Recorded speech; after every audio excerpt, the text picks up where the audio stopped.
This conference will now be recorded.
Marissa, do you see a box on the right side of my screen that says go to meeting and, all the start sharing my screen, or is that just something I see?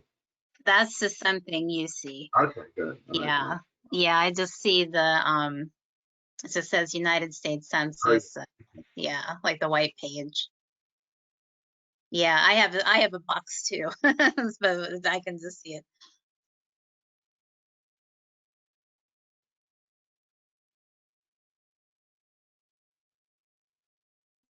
Well, we'll wait just a minute or two and see if people hop on.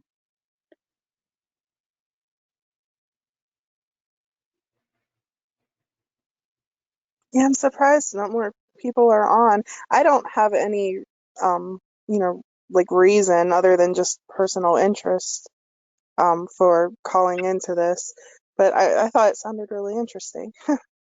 Oh, yeah, thank you. Yeah, I don't know. We were hoping that more people would join, but sometimes it's just kind of hit or miss. But we're recording it, so I think that that might be available, should be available to view later if somebody would be interested. Right. Yeah, that's a good idea.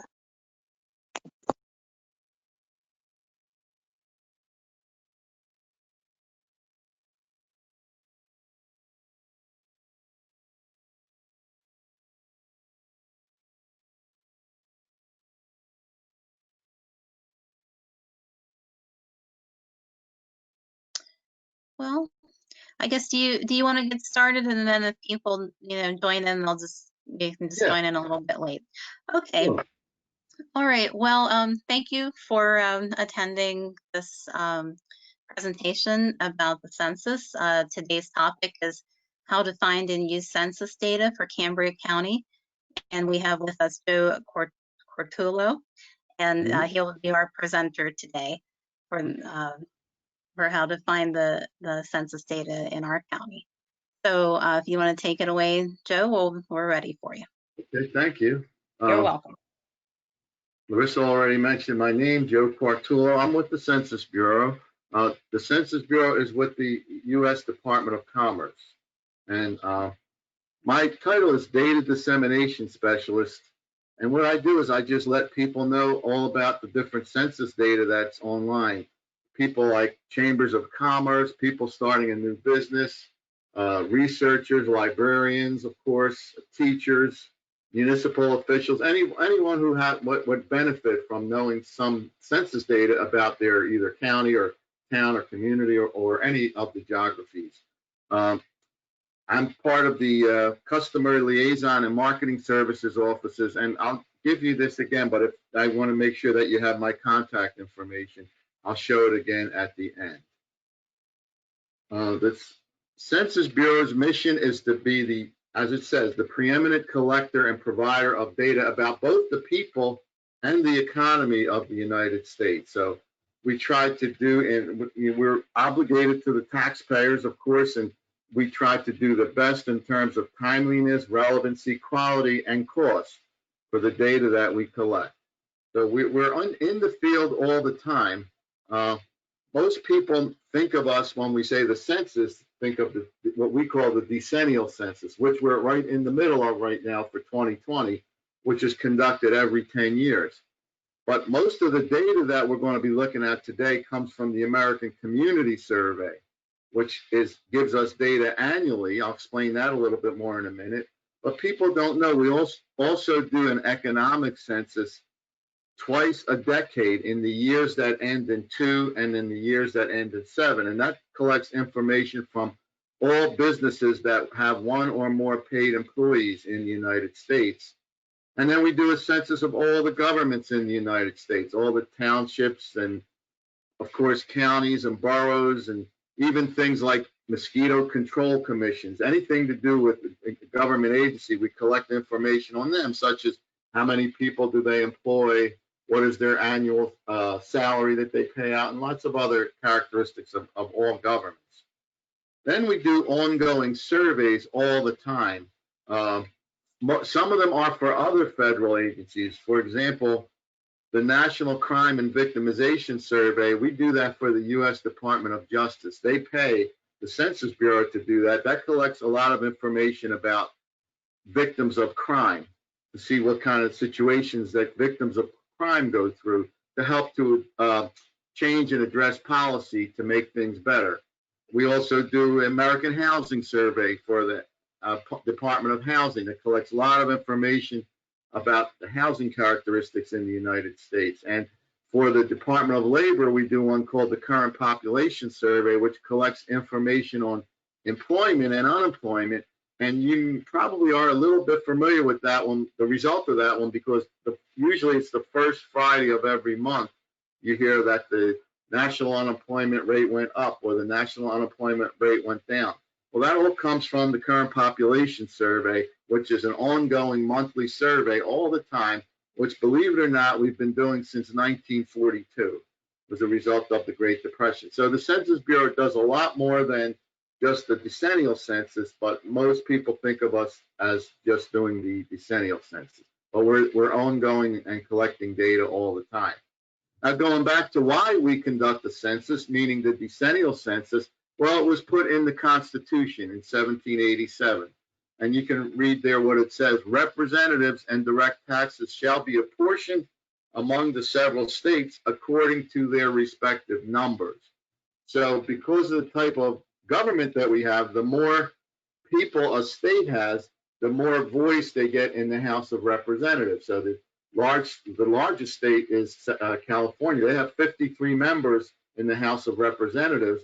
And then on the other extreme, we have small states like South Dakota and Delaware. They have 1 member in the House of Representatives. Some have 2 members in the House of Representatives. So it's all about the main purpose of the census originally, especially, was to determine how big states are so that the proportion of representatives in Congress could be determined. It also went on to say the actual enumeration, that's the fancy word that we use for count, but the actual enumeration shall be made within 3 years after the first meeting, and then within every subsequent term of 10 years after that. So this first meeting was in 1787 when they were preparing the Constitution, and the first census was in 1790, 3 years later. And then we have not missed a census since then. So right now we're conducting the 24th census of the United States in 2020. So a couple other things worth noting about the decennial census: it's required by law. You saw that it's in the Constitution, but it's also in Title 13 of the United States Code. Technically, someone could be fined for not participating in the census, but as far as I know, that has never happened. And that won't be something that the Census Bureau makes a decision on anyway. That would be something that would come from, say, something like the Department of Justice. But that has never happened. To my knowledge, has never happened. So we already know the census, the decennial census, means and is every 10 years, always the year that ends in 0. And it's a snapshot of a point in time. And that point in time is April the 1st. So the 2020 census that we're still collecting data for is not about where people live today. It is about April the 1st of 2020. That's the reference date. It's used to reapportion the House of Representatives, as I mentioned, but it's also used by the states for redistricting. the state legislative districts, the state senatorial districts. And it's used to distribute $675 billion every year through 300 federal programs, which there are many. One would be, say, the school lunch program that helps help families feed students lunch during the school year. But there's so many other federal programs that the Census Bureau is used to determine how to spend the money, how to distribute the money or dole out the money, usually to the states, and then the states work that out, or sometimes directly to the counties themselves. Another thing about these decennial census is it's confidential, meaning that the names are removed from the data, and that the names will not come back to the data for 72 years. So next year, we're going to be looking at the statistics of the census for, say, Johnstown or the county, but the names will be disassociated with that. And then, but in 72 years, they will be put together with that. So for people like genealogists and researchers, they can use the data for a specific area. If you know where your great-great-aunt was living in, say, 2020, 72 years from now, you can go look up who she was living with, what was, what was the race, etc., of each person in the household. Now, people are using census data now from 1940 back. So because 72 years has passed since 1940. So in 2012, the 1940 data became available. You can do all kind of research with that. And in a couple of years, 2022, the 1950 data will become available. Once that data becomes available, however, the Census Bureau doesn't control it anymore. It's controlled by the National Archives. So just a couple things about the decennial census as we move on. The problem with the decennial census, as it was being conducted every 10 years for a long time, was that the data was outdated quickly. For example, in 1998, the most recent census data that you could get for the county or the state or even a zip code area was for 1990. And that's 8 years old already, and we know how quickly things change, especially in the world that we live in today. So because of this, there was a request to collect data more, or at least to produce data more frequently. And of course, the federal government takes a while to do things. So there was at least 8 years of testing and different things. But in 2005, the American Community Survey was implemented. And what it is, it began with in 2005. It's a sample of households and group quarters where data is collected each month and data is produced annually. So, for example, if you wanted data for the county, you can get 2018 data right now, which is much more recent than 2020 data. It's a large sample, the American Community Survey. I'll refer to it as the ACS. It's 3.5 million households per year, or about 1 in 40 households per year are asked to participate in it.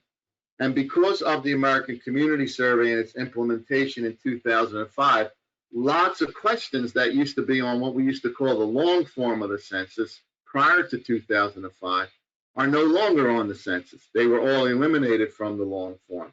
So the 2010 census and now the 2020 census are just a few questions about each person that lives in the household, basically to get a count, race, and age, and how each person is related to the head of the household.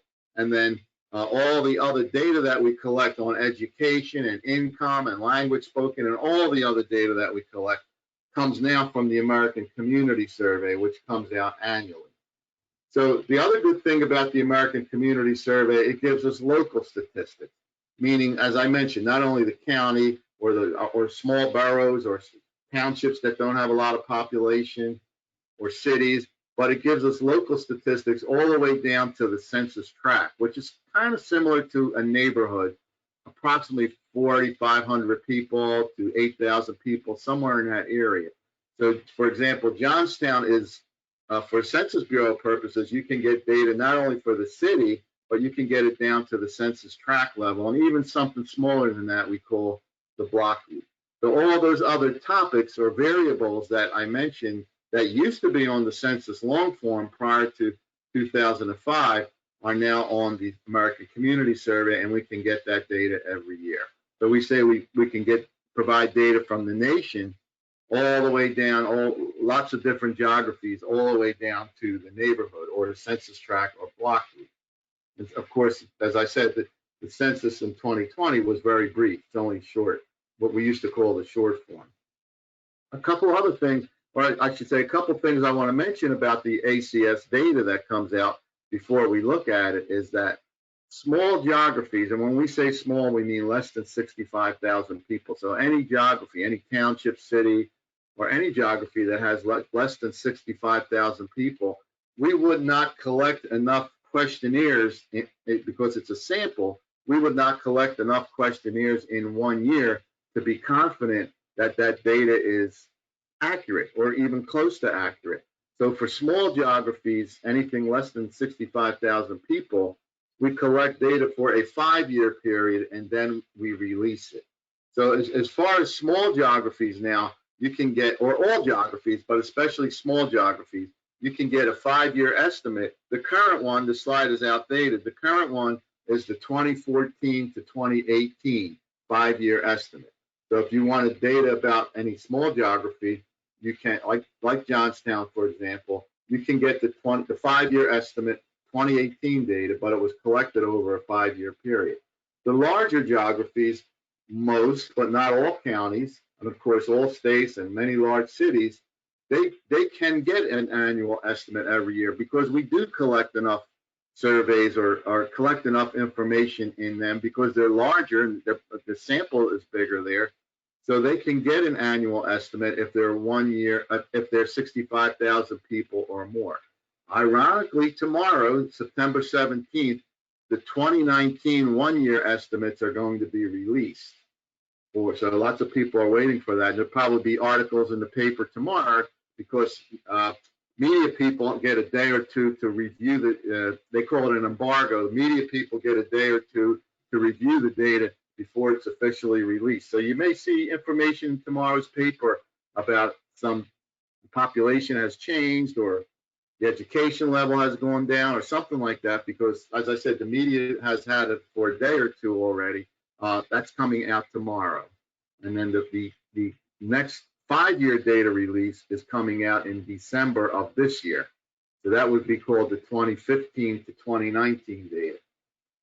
So the ACS gives us 2 different estimates. And if you're ever comparing small geographies to large geographies, you want to use the same estimate. So since you can only get the 5-year estimate for the small geography, if you were comparing, say, Johnstown to a characteristic of the population in the United States, you would want to use the 5-year estimate for both. All geographies get a 5-year estimate, but only the large geographies get a 1-year estimate. So that's how the different estimates work, or data sets, I should say, work with the American Community Survey.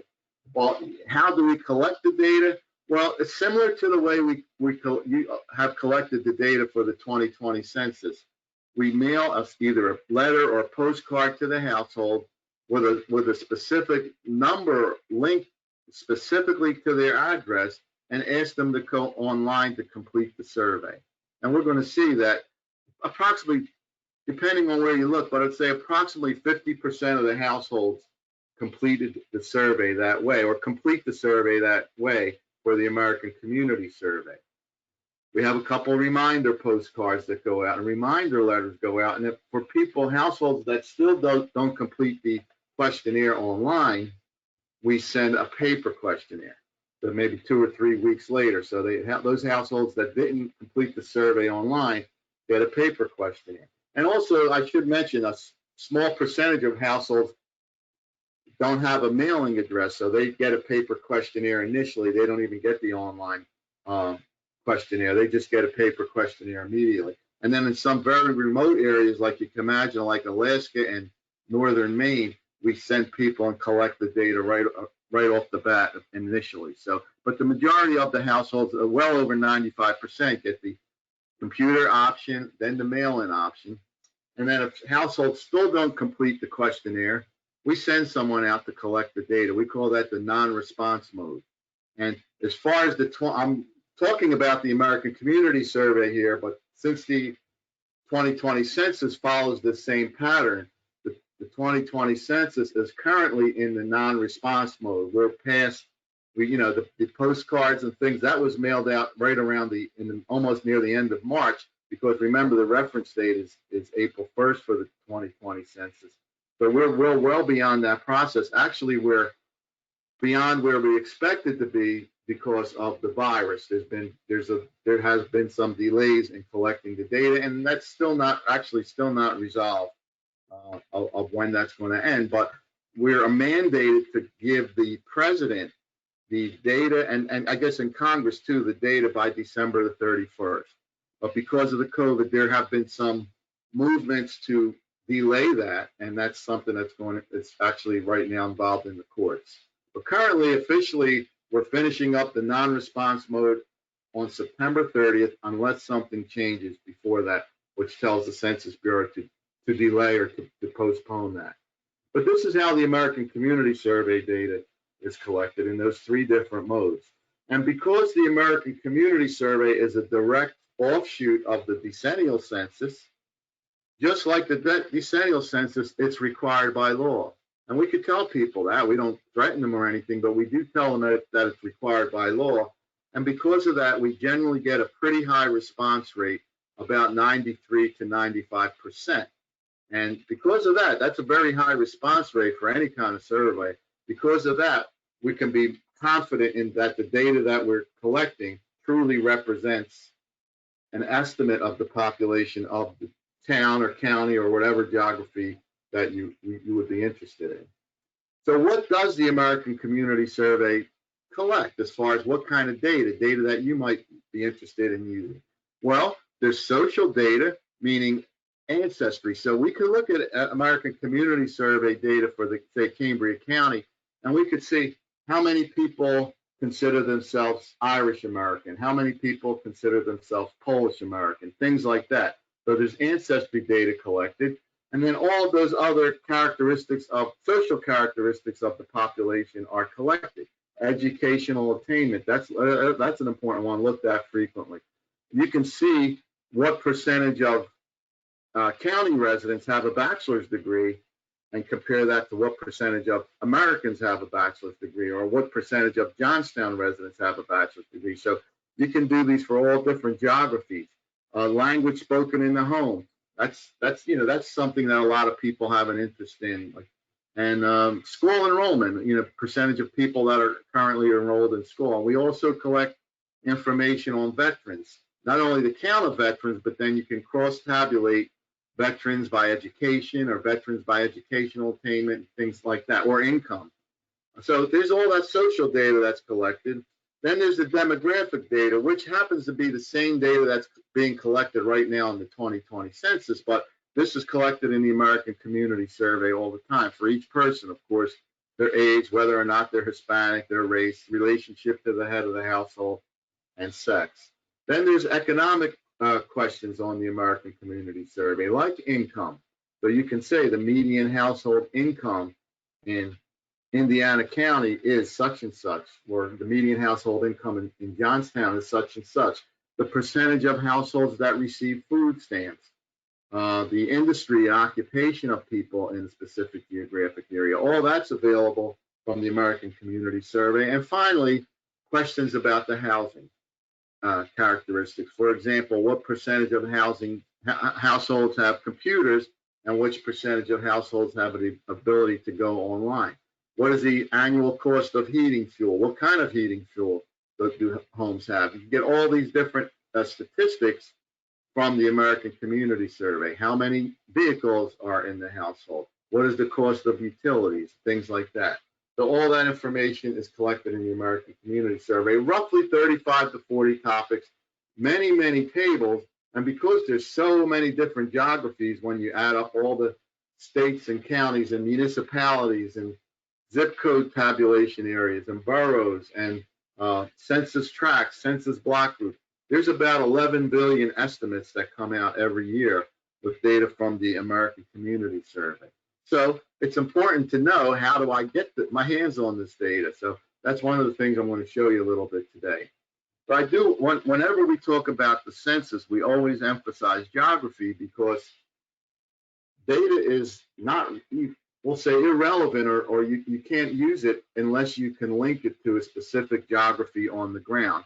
So these are just some of the geographies that we produce data for. You're familiar with most of them. For example, of course, right down the middle, the nation and the regions of the nation, states, the counties, and as I mentioned, census tracts and block groups. They're both subdivisions of counties, but you're familiar with metropolitan statistical areas like the Pittsburgh metropolitan area or the Philadelphia metropolitan area. You're familiar with zip code tabulation areas. They're very similar to the post office zip codes. Congressional districts, school district data. Places is the term that the Census Bureau uses for cities, boroughs, and towns that are incorporated. For example, to get data for Johnstown, we would look at we don't look at cities, we look at places. And counties we know. And then there's a few others as well that data users use all the time, like public use microdata areas. You're familiar with state legislative districts. So there's many more geographies that we produce data for. These are just a sample of some of those geographies. So let's look at some of the data for your area. We'll start off with a census data tool called QuickFacts. And we're going to look at the same data for the country, the state, the county, and Johnstown. So I ignore that bottom link there. I'm going to switch over to my, I have some websites ready to go here. And let's see if I could, oh, here we go. I think this one is QuickFacts. Yeah, it's www.census.gov/QuickFacts. And, you know, that's all you need to get in. It adds the rest automatically. But it gives you what is called, I guess we could say, make it easy, quick facts about specific populations. When you go into the website, it always gives you the United States as a default. So you could see, we could start looking at some data for the United States. Most of this comes from the American Community Survey. So you can see population estimates, you know, current population estimates for the United States, recent, I should say, or the most recent that we have. There's some age and sex breakdowns. For example, if you wanted to know number of people or percentage of people over 65 in a specific area, you know, we could do that. You could look at that as well. There's race and Hispanic origin data. Some population characteristics like the number of veterans in the country, 18 million plus, and the percentage of foreign born. Some housing characteristics. I mentioned the, let's say we could look at any one of these, but here's one that people look at often. What is the percentage of owner-occupied housing?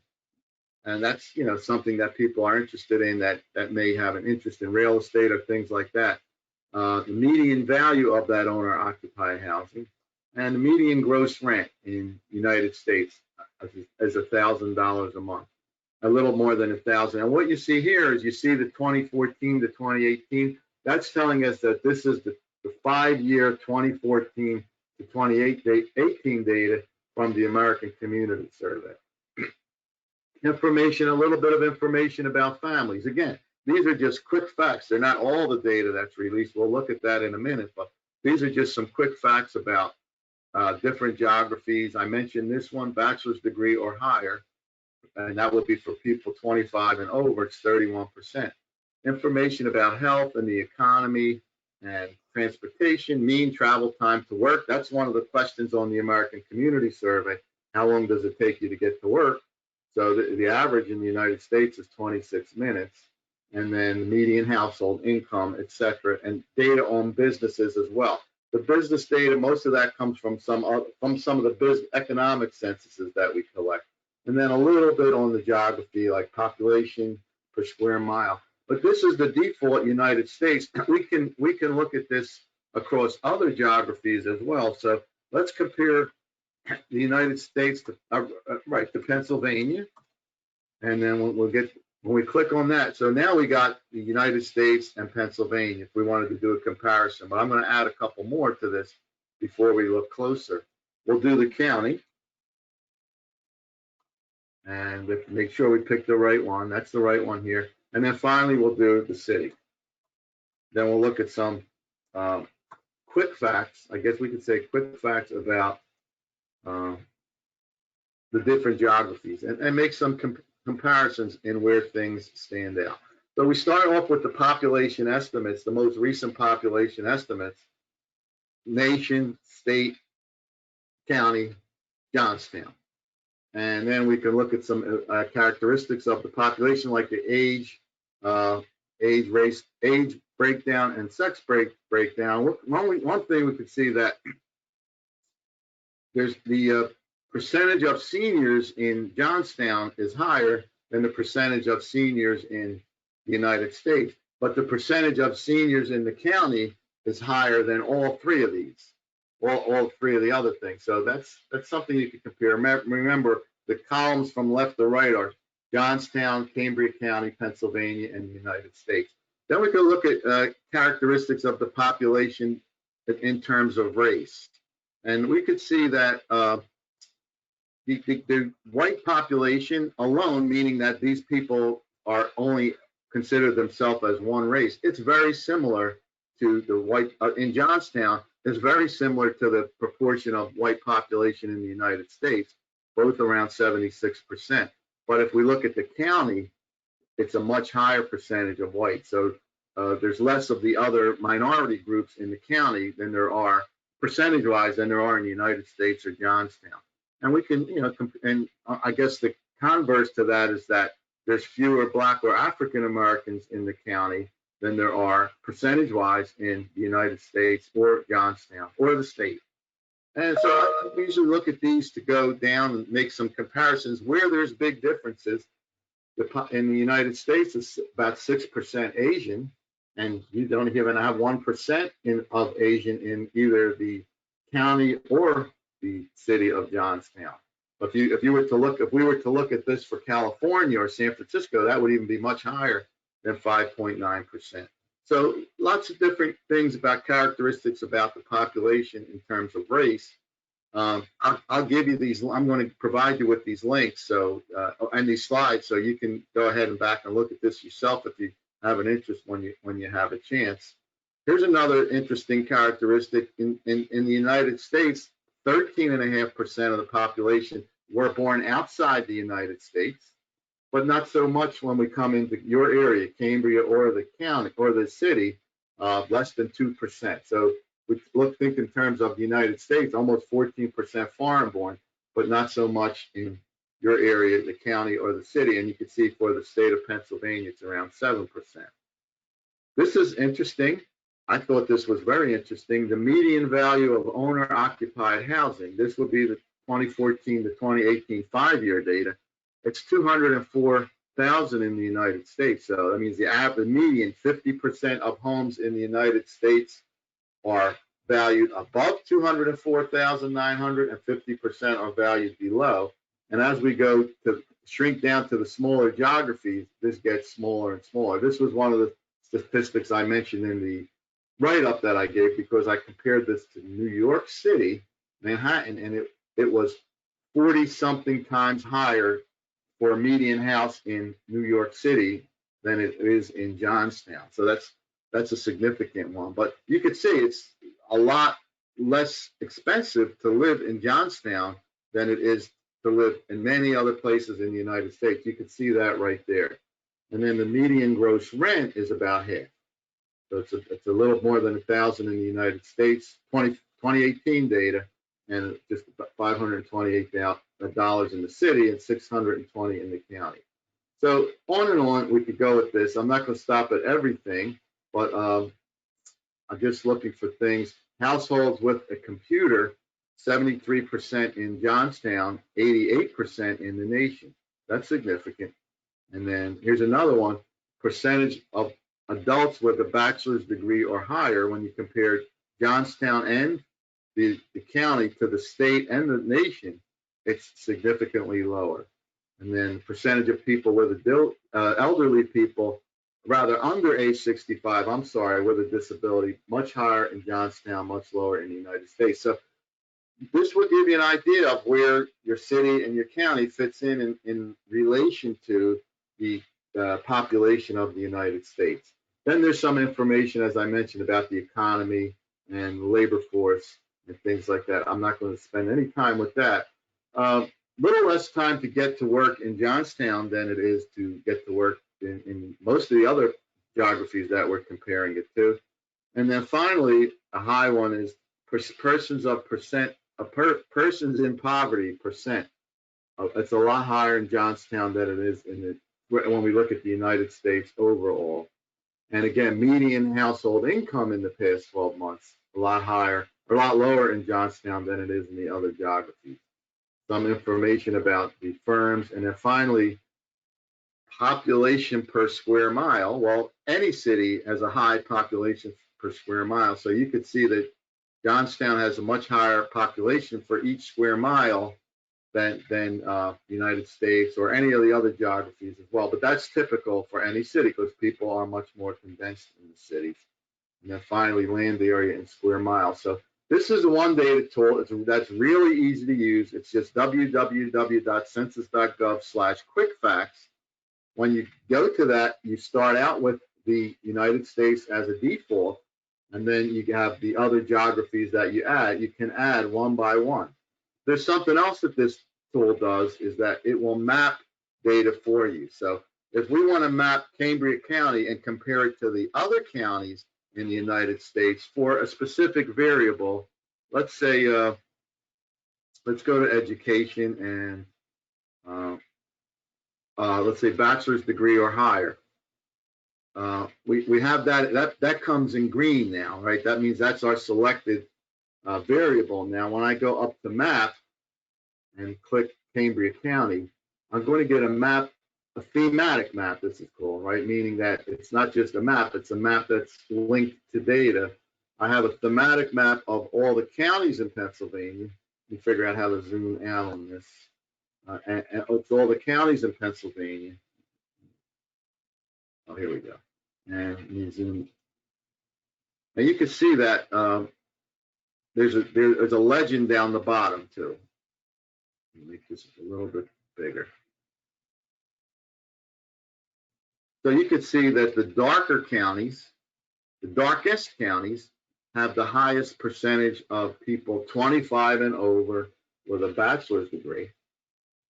And then the lighter counties like Mifflin, see if there's any other light ones, Forest, Fulton, they have the lowest percentage of people with a bachelor's degree, adults with a bachelor's degree, between 0 and 14%. And then everything else falls in the middle, including Cambria, and Blair seems a little bit lighter. So this is called a thematic map. It's not only a map of the counties, but it's a map that's related to data. And so, but you can do this for any variable in QuickFacts. I just happen to use bachelor's degree or higher. So if you wanted to look at the percentage of Black or African Americans in these counties, let's see, make sure we go to the county level one. Then we'll get that, and we'll see this is now the percentage of Black or African Americans. And you can see the darker areas, mostly around, seems like around the cities like Scranton and Philadelphia area, and zoom this in a bit. And Pittsburgh, Allegheny have a higher percentage of African Americans, and then there's some counties in the state that have a very low percentage of African Americans, like Bedford. And if you put your mouse on that and click that, you get a, wherever you put your mouse, it tells you the actual data for that county. So we'll look at Philadelphia, 43% African American compared to something like Potter County, not even 1%. So I just wanted to show you that. So it's any variable in QuickFacts you can map. It's not just the education or that. It's just any variable. Just go back and change the variable and then hit map, and it changes the map. You could do this for all states in the United States too by just going to map, and since Pennsylvania is a state level, we'll look at that state level. Then we'll get the states, same data piece, Black or African American percent. Well, now we're looking at a schematic map of the states, and you can see in the Northwest, most of the Northwest, that is going to be low. And then in the northeastern states, this is state level data now. it's much higher, including in the southern states. So this is percentage of Black African Americans. So that is quick facts. That's one data tool. It's very easy to use. I should tell you, you can compare up to 6 different geographies. You could compare up to 6 different geographies here in quick facts. And not only could you get the data in a map, but you could also get it in a chart, or the chart looks like this. We have the states up. If this would be something you want to put in a report or something, and this shows you all the states, the percentage of African Americans in states, and you can see that we have, well, District of Columbia very high, Alabama very high, and as you scroll down, you can see the higher ones and the lower ones. Like Mississippi is high. Seems like the southern states are high because they come all the way out here on the bar chart. And again, just putting your cursor on that gives you the actual percent. And then you could do a dashboard, and we'll do a dashboard the same thing with the states. And the dashboard is something nice to put in a report too, because it gives you all. It gives you the table, the map, and the chart all on one screen. So if that's something that works for you, that's what the dashboard gives. So that's a very easy, user-friendly tool, quick facts. And I wanted to make sure that I show you that first. The second tool that I want to show you is called data.census.gov. This is a little bit more sophisticated, but once you learn it, like anything else, I was nervous when it first came out a little bit less than a year ago, because it changed. The tool that we used to use was called American Fact Finder. A lot of people were familiar with that. That was replaced by this one called data.census.gov. And this is the landing page of data.census.gov. It gives you 2 choices, a simple search and an advanced search.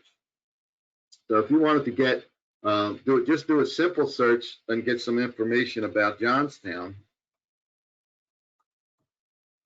Make sure we get the right one, and we'll do a simple search for that, and it will give us some quick data about Johnstown, almost similar to the fact finder, but estimated population, median household income, poverty rate. We just saw all that, and employment rate. Something didn't load here, but then there's some characteristics of the population on the side here, and so if you wanted to get just some cursory data about health in Johnstown, you can click on that, and this will give you some cursory information about health. So this would be the types of disability in Johnstown. These are identified by the people themselves. They're not from medical records, they're not from doctors or hospitals, but they're part of the American Community Survey. So this data is people recognize themselves as having these disabilities. So you could see in Johnstown, it looks like ambulatory difficulty means difficulty getting around, walking, people with walkers, canes, etc. Just getting around, period. Almost 15% of the population considers themselves having an ambulatory disability. And then you could see hearing and vision disability as well. So you could get different information on this side about Johnstown just by clicking. It doesn't give you all the data. It just picks 1 or 2 different variables and gives you that data. So this one under employment, it gives us commuting data, showing that it's 20. We saw there's 21 minutes for the average commute to work for people that live in Johnstown, which is less than the U.S. as a whole.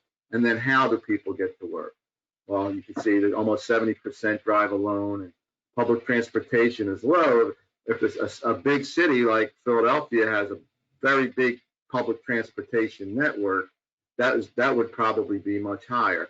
And then in some areas that don't have as much of a public transportation network, that people can't take public transportation. So it shows how they get to work. So this is data.census.gov. It's a different data tool. But remember, all I did there was a simple search. But we could do a more complicated, or I will say more sophisticated search. Let's do an advanced search.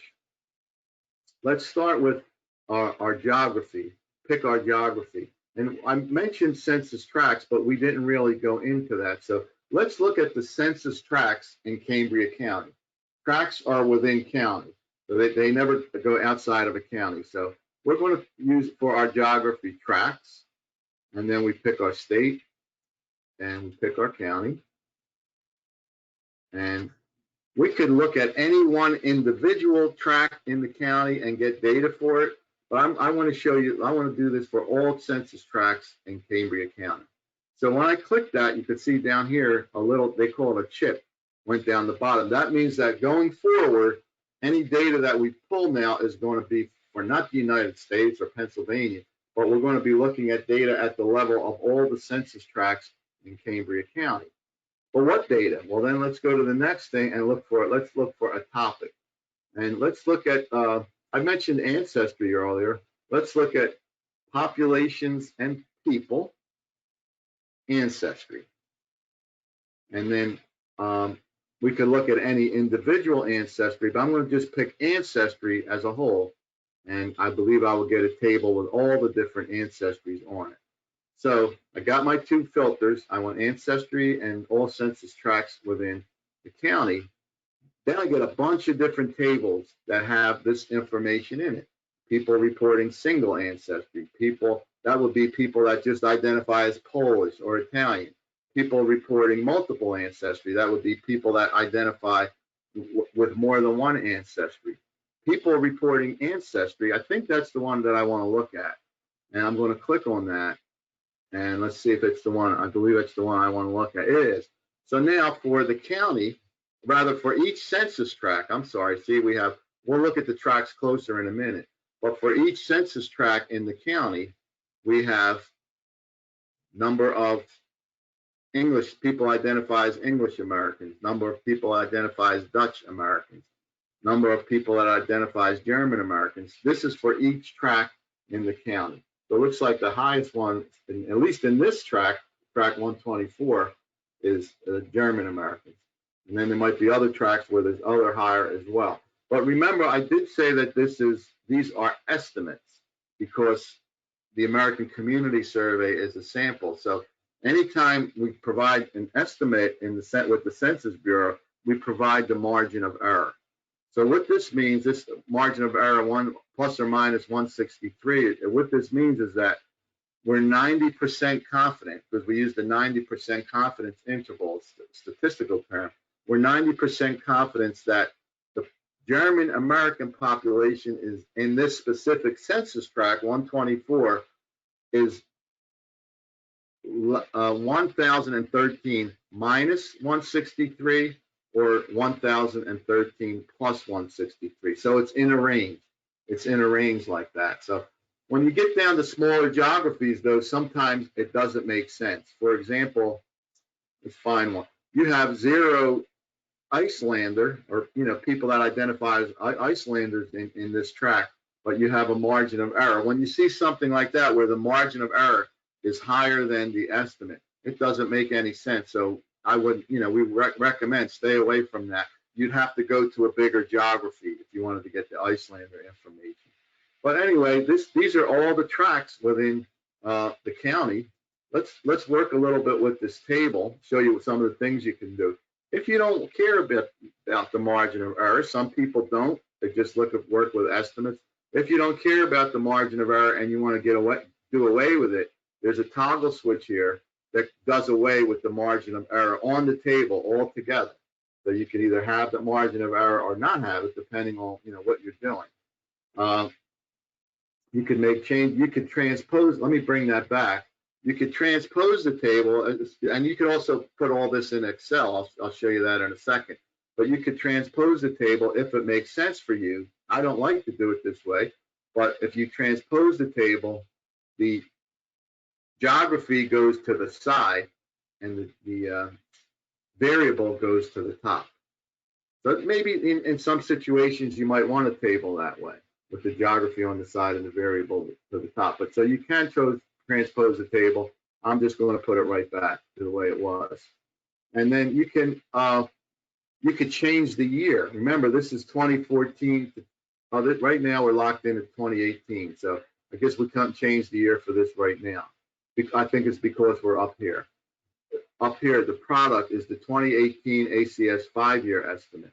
But if we wanted the 2013 5-year estimate, which would be 2008 to 2013 data, all we have to do is change the year, and then we would be looking at that data. If you're doing some historical research and you want to look back a few years, you could just make the change up here. But notice all of this says 5-year estimates because census tracts are always less than 65,000 people. So the only data you're ever going to get for a census tract is the 5-year estimate. Let's go back to that. Another interesting thing you can do with this map, you could do with this data, is look at it in a map form.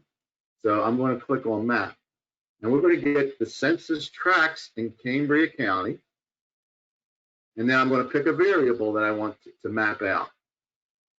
We'll look at it. We'll look at that. Let me try to get rid of this. Okay. Let's zoom in a little bit here. And these are all the census tracts in Cambria County. And currently, the variable that we're looking at is the total estimate. So these tracts, let me make sure here by pulling this, here's the legend. This is the total population. In these tracts that are very dark, like this one, some of these might coincide with a township. Some might be more than one township. It all depends on the population. If you have 2 small townships, they could be combined into one tract.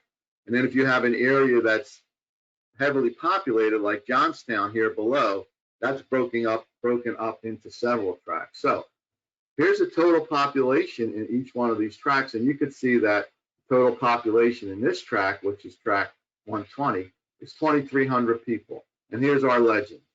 So the very dark is between 2,000 and 2,400.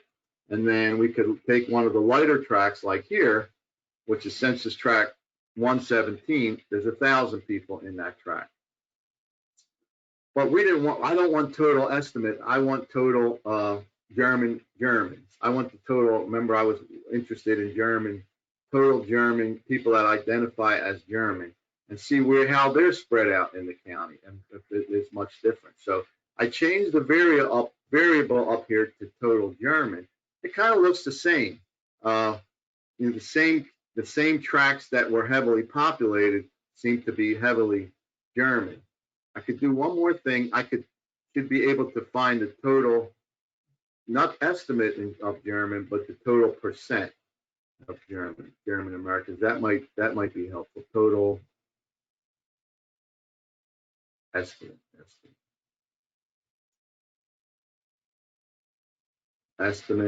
All these. Okay.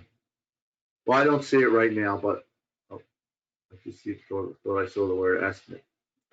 Often you're also able to do the estimate. But what this map tells you, again, it's a thematic map. It's all the tracts in the county.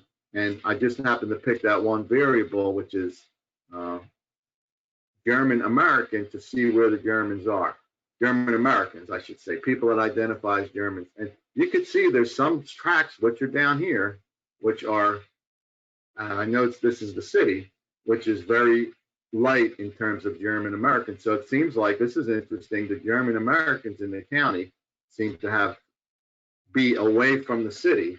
And then I'm not sure what makes this so light here, what people are there, I'm not sure.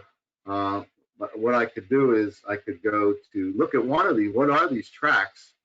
I could zoom in and pick one of these tracts and get an idea of the population. That tract here is 134.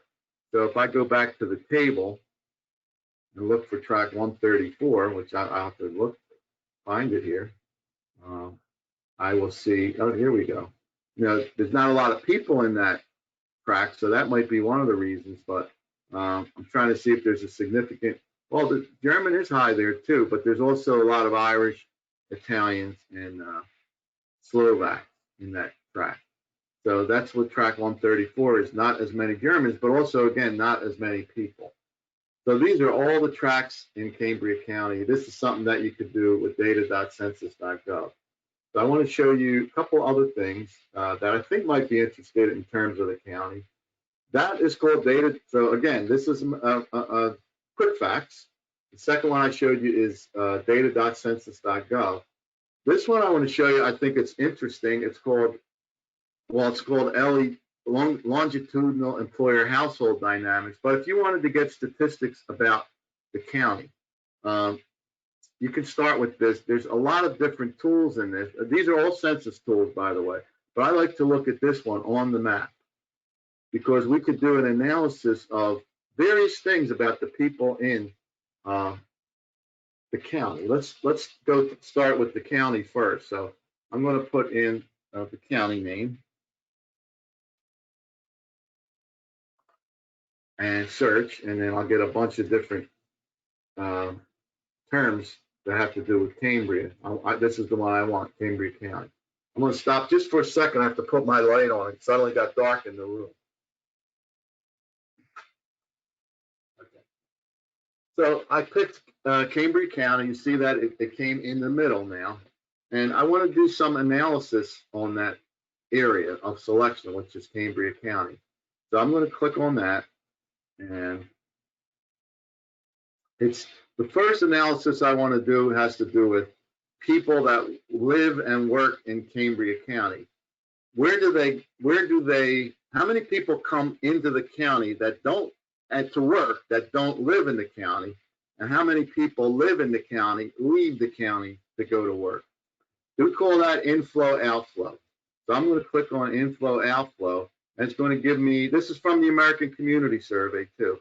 It's going to give me a map on the data of, let me get that here. Did I get that? Okay. I think it's underneath. I got several different screens open, but let me move this one.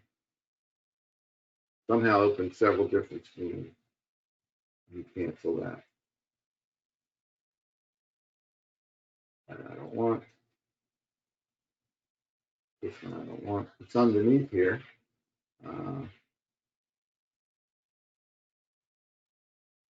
It's underneath. What I wanted to show you is underneath. So let me do something here. Maybe try to work this frozen. I'm going to start over, I think. Okay, on the map, Cambria. I don't know what happened there. Got hung up. Search. Cambria County. It's in the center. That's my selection area. Let's hope we work now. Click that. Okay, here we go. And then inflow outflow is what I'm interested in. Maybe I just needed to be patient last time. I might have clicked it twice. Well, here we go. This is data about the county. How many people live outside the county and come into the county to work every day? 17,000. How many people live in the county and leave the county to go outside and work every day? 21,000. And then how many people both live and work in the county? So this is it's an interesting graphic on commuting in Cambria County for somebody who may be interested in something like that. To give an idea of, you know, the workforce in Cambria County. Now you could do a lot of other different things with this. Look at age, look at the young, now filter this for young people, filter this for older people, filter it for full-time, filter it for part-time. I won't have time to do that, but what I want to do is I want to do the same analysis for you for Johnstown. And we'll start again and take Cambria out. And let's see the city, how that goes in terms of Johnstown search and Johnstown City, PA. So now we're going to get the same. We're looking at the city now, see it in the map. Well, let's do an analysis on that and inflow outflow.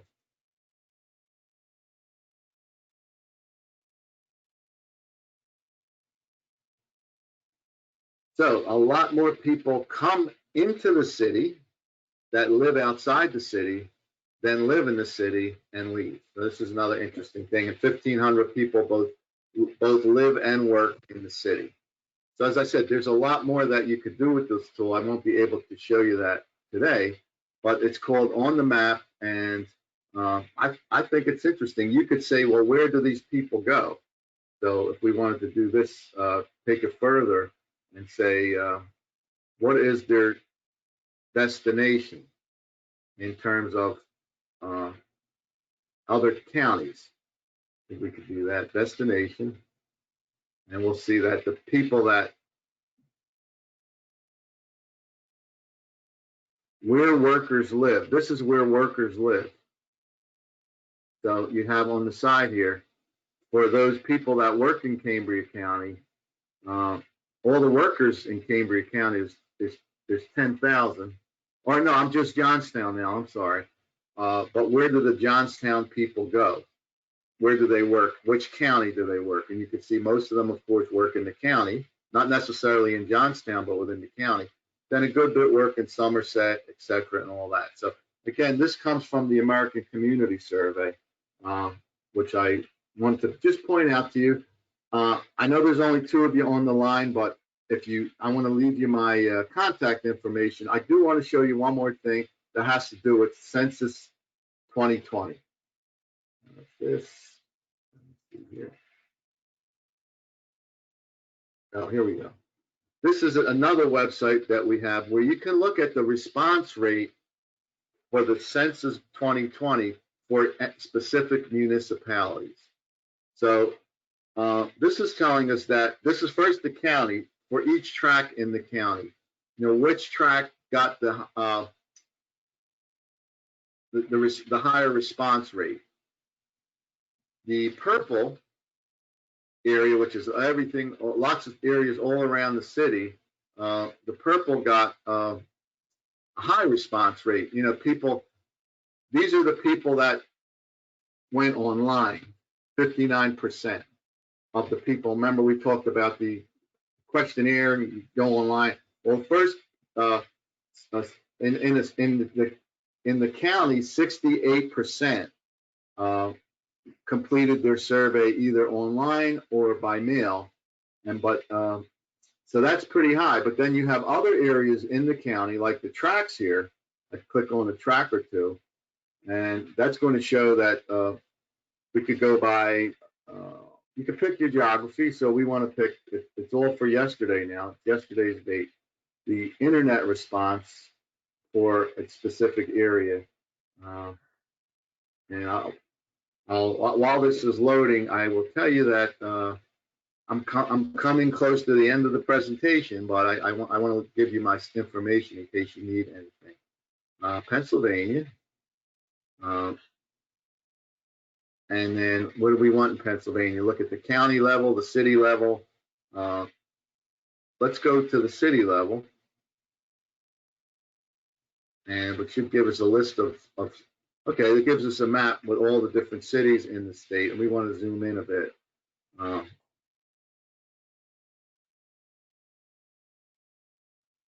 Let's zoom in a little bit here.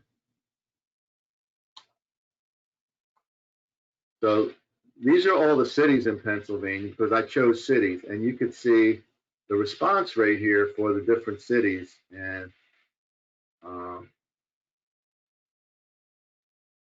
let's see, Johnstown is somewhere in here, right? I'm sure, but I'm sorry, but it doesn't have the, it doesn't have that here right now.